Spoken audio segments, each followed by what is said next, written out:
Hey, it's Tommy Colletti. I'm here at the Music Zoo today. You know, as a guitar dealer, every once in a while, you get these aha moments and wonderful moments that makes me wake up and glad to do what I do. So I have a story for you. I'm sitting here with a vintage 1962 jazz bass. That's one of the cleanest examples I've ever seen.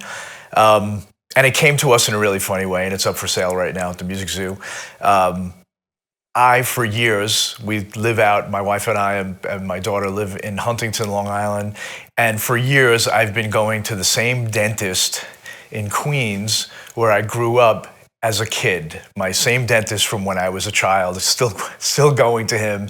And at some point, my wife was like, you know, you really got to wrap this up. You take this drive every time you have to go to the dentist in Queens. It's an hour and a half to go and an hour and a half coming back, and it's all this time wasted. You should really find somebody new. So lo and behold, I find somebody in our neighborhood, and I go to the office, and the receptionist greets me, and I tell her my name. I'm there for an appointment. And she goes, Colletti, I've heard that name before. She goes, you know, I got married by a Colletti years and years and years ago, who was a famous band leader on Long Island. And I was like, that's my uncle. And she goes, oh, I can't believe that. And she goes, oh, so do you have anything to do with music? And I'm like, yeah, I own a guitar store and sell guitars for a living.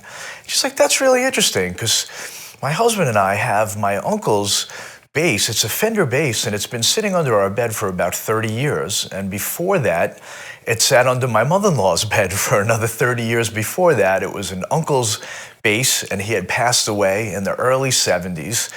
And he had two prized possessions. He had a 63 split-window Corvette, and he had this jazz bass. And there was apparently an amplifier attached to this as well, and somehow that made it to like a garbage pile somewhere, not knowing that it was worth a lot of money. But this became an heirloom that just kind of went from under one bed to another. This is months and months ago, and she told me, oh, you know, one day I want you to take a look at it, and we'll see if it's worth anything. And you always think, at least for me, like some people feel like, oh, I have this great thing, and then you find out like it's a $20 item, you know. But lo and behold, her and her husband brought this bass in, and it is a 62 vintage jazz bass in perfectly beautiful, clean condition, like unbelievable clean.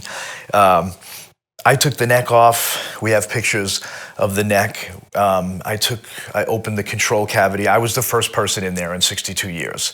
Spotless, brand new, like we get a jazz bass from the Fender factory today. Incredible example. The mutes are still on the bass.